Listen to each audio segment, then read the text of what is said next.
Genesis 3:24 follows the expulsion of Adam from the Garden of Eden in verse 23. God has judged humanity's disobedience, but has also demonstrated mercy by preventing them from living forever in a fallen state.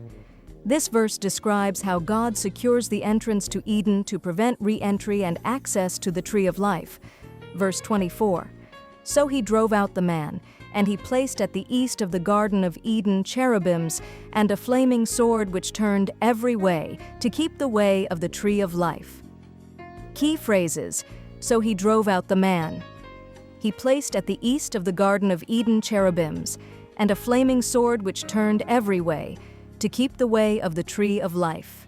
In Hebrew, the concepts for these phrases are as follows. 1. So he drove out the man, vayegaresh et Adam, vayegaresh et ha'adam. Vayegaresh, he drove out, a strong verb implying forced expulsion, emphasizing separation and loss. Et ha'adam, the man, referring to humanity collectively in Adam. 2.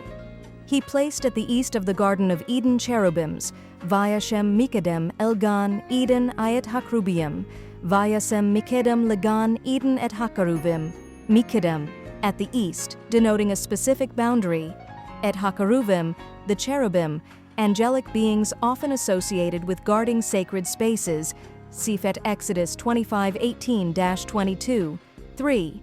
And a flaming sword which turned every way, Vet lahat hacharev hamitapeket, lahat hacharev, flaming sword, symbol of divine judgment and holy protection.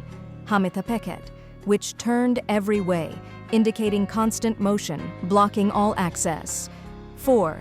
To keep the way of the tree of life, L'shmor et derech etz hachayim.